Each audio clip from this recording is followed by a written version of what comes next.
struggling to get basic stuff like food every day, water, shelter. And I've seen people, with my own eyes that are living under bridges, barely wearing anything.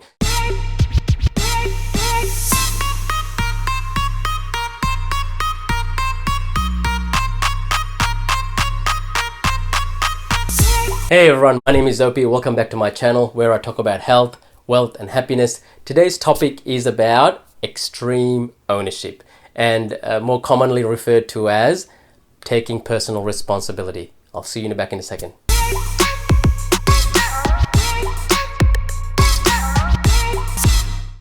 Hey everyone, welcome back. So here's what I wanted to cover. I wanted to break this down into 5 dot points, if you will.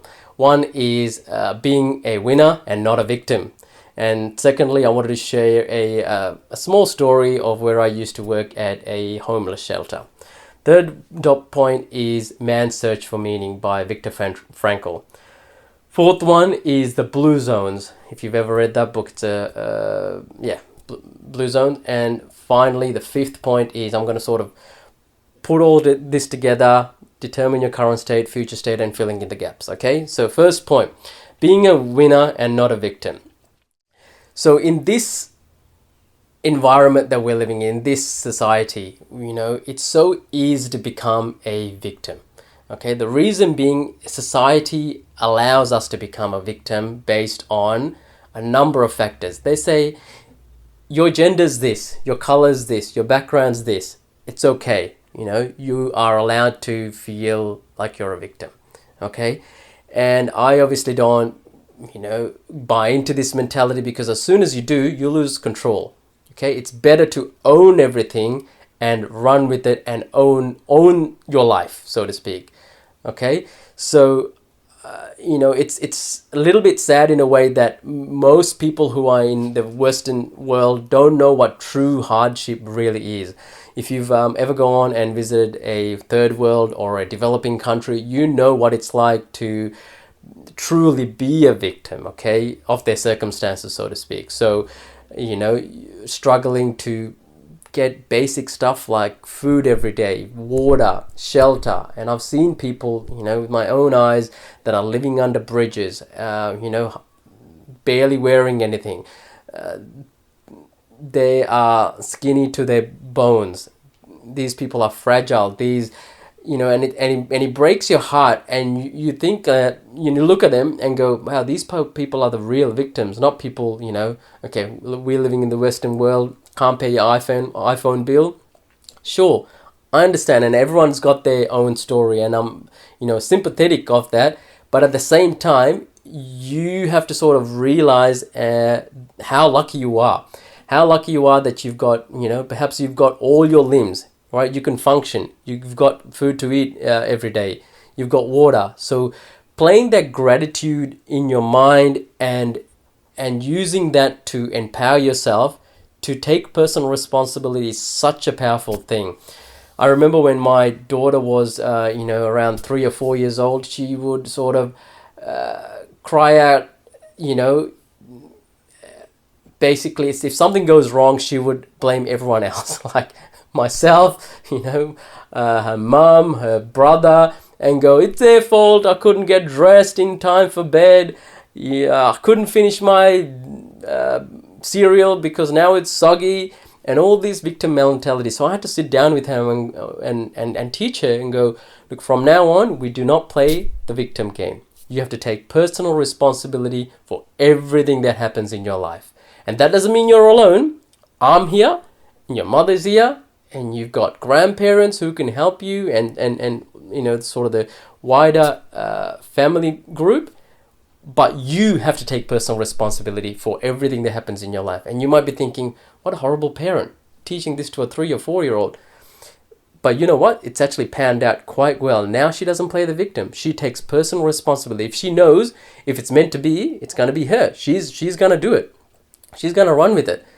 And there's no playing victim in this house. And it's a beautiful thing. And I encourage every one of you to sort of take that approach, take that mentality. there used to be a pastor that I used to listen to. He's a successful businessman as well, and great preacher. And he coined this acronym called PLOM, PLOM, stands for Poor Little Old Me. Okay, and we've sort of expanded on that. Whenever we're feeling sort of down in this house, we go, "Are you feeling plummy?" Meaning, are you feeling down? Are you feeling sorry for yourself? And that sort of gives us a nudge in our head, going, "Oh God, I got to snap out of it. I'm feeling down, feeling sorry for myself. I got to take personal responsibility for what happened. Whatever's happened, whatever the situation or circumstance is, and run with it. Okay, and resolve it as best as you can, as best as humans can, right?" And so remember the acronym PLOM. So the next point is working in a homeless shelter. Okay, so years ago I used to work in a men's homeless shelter, and it wasn't glamorous work. Every Saturday I'd get up, go there, peel potatoes, peel carrots, butter bread, and then the sort of end of my shift, I would basically hand out meals to the people who were lining up, and all of them were men because it's a men's shelter.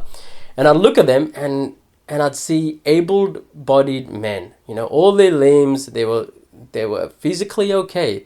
There's even a barber that came by, so they had beautiful haircuts as well. You look at these people and you're going, what's going on here? Why are they in a homeless shelter? What is going on? Why can't they fend for themselves? And he drove me to the point where I'm going, this doesn't make sense. So I ended up meeting up with the director and of this facility and going, Louise, what's going on here? Okay, why are these people in this situation? And she sort of looks at me and go, Opi, these people have lost hope. Okay, they've basically given up responsibility of their entire life, and they've just sort of given up. Okay, the reason why they've given up is they don't have hope. They don't have a drive. Something has happened into their life where they've sort of gone down this path as opposed to this path, whether it be addiction, substance addiction. They've gone through a separation, death, or something major has happened, and they haven't been able to sort of get up from that and come out on the other side smiling. Okay, so summing up, at that point in time, they've lost all hope. Okay, which is a very sad thing, but that's why these people were there. So it goes sort of on to my third point, which is later that year I ended up reading Viktor Frankl's book Man's Search for Meaning. That book covers, and it's all about you could be not without food, you could be not without shelter or anything like that, and that's not the reason why people necessarily die. The reason why they die is they've lost meaning in their life. They don't have a purpose, or they don't have a reason for getting up each day and doing something productive in their life. And Viktor Frankl breaks us up into three categories: pursuing a life's purpose. The second one is loving selflessly. And the third one is suffering bravely. Okay, I'm not going to go into these in detail, but he basically says you need a purpose in your life, okay? A purpose in your life that you can sort of take ownership of and run with, and that basically gives you fuel and energy to wake up every day smiling, okay? And it's a great book. So if you get the chance to read it, it's not that thick. It's a short book. Read it, and it'll give you sort of clarity onto what Dr. Frankl talks about. The fourth point I wanted to cover is the blue zone. So you may have heard of this phrase called the blue zones, and all it is a study that was done a while ago, where they take people to sort of do the study all around the world and found out where people are the happiest, live longest, and they've ended up identifying 5 blue zones. One was in Okinawa, Japan. The other one was in Italy, Sardinia, Greece, Costa Rica, and California in Loma Linda. something like that. Anyway, 5 blue zones, and most of these people ended up living 100 or above. And again, was there a commonality between all of these people who were sort of living very all the way up until 100? They were happy. Okay, and no surprise here, they had a purpose in their life. Okay, so the Japanese call it their ikigai. There's a book called The Ikigai as well, which is basically everyone has their own purpose in their life, and it might not be as extravagant as you think. It might just be that your ikigai is that you want to be a mother to your kids, or a father to your kids. Okay, and that could be your ikigai. And if you don't know what your ikigai or your purpose or your reason for getting up each day, make that your purpose, right? Find your ikigai. The second thing that these people had in common is they had a beautiful diet, which is predominantly a plant-based diet, and they ate very clean. Okay. Third thing is relationships, and I've really sort of started to practice this in recent times, where it's so important to cultivate your relationships around you. I mean, I've done this intuitively all my life, but in the last several years, I've actually gone above and beyond what I would normally do to, catch up with friends, call my parents, and hone those relationships in to the point that, okay, because that's the reason, that's the purpose that gives you happiness. Okay, so so those are the 3 things. Number 5. Okay, now we're sort of coming to the end here of how we're gonna do all this. So the topic of this video, as you know, is extreme ownership. Okay, so once you've decided to take extreme ownership of your life, and if you're watching this, you might be going through financial stress, right? Maybe you had a relationship breakdown. You might have a health breakdown. And look, going back to that, I did forget to touch one more thing, which is, even though you've taken everything in your life, there are some things that you just have to accept. For example, if you've got a illness in your life, and there's limited things that you can do, accept it. Okay, and I'm speaking from personal experience, but you just have to sort of accept it and move on. And I'll share this with you. I suffer from chronic migraines. Okay, and every couple of days I'm out. Okay, and it's not that I've sort of given up on that. I've just accepted it, trying what I can do to remediate that and just push ahead. Okay, so same thing with you, and I'm sure everyone has their own story, everyone has their own struggles. So what I do with as to my day job is I basically consult for IT companies, and whenever I am dumped onto a project, the first thing I do is work out what's their current state. Okay, how are the businesses doing what they're doing at the moment? Okay, and then I map that out into process maps, and I'll work out what's known as their current state. And that's what I want you to do.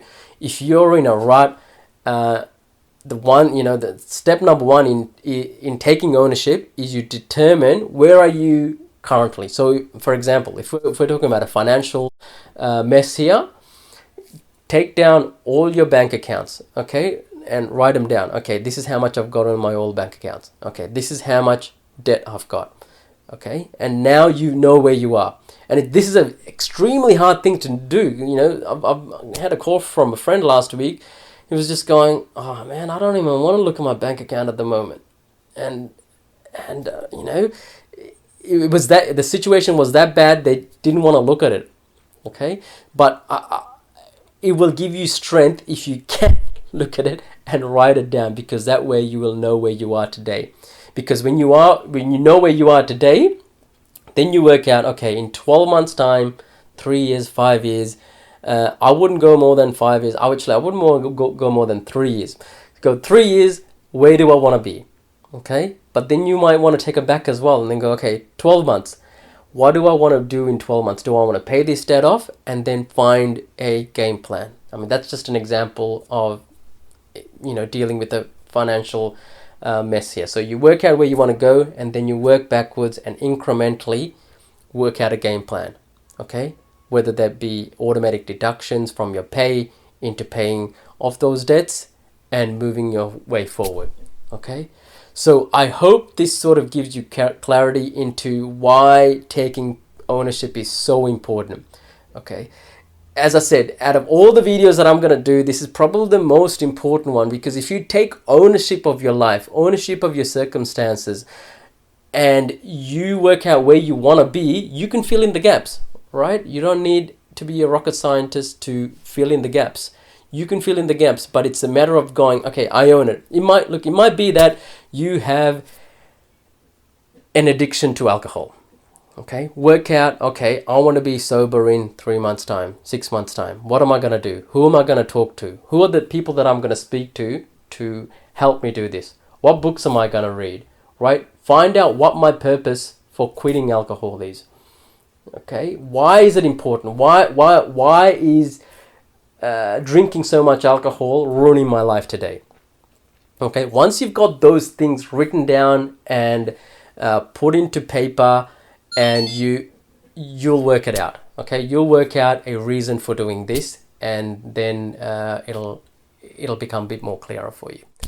Thank you very much for watching this video. I'll see you in the next one. Don't forget to subscribe. Helps me out, and give me a thumbs up and questions down below. All the best. Take care.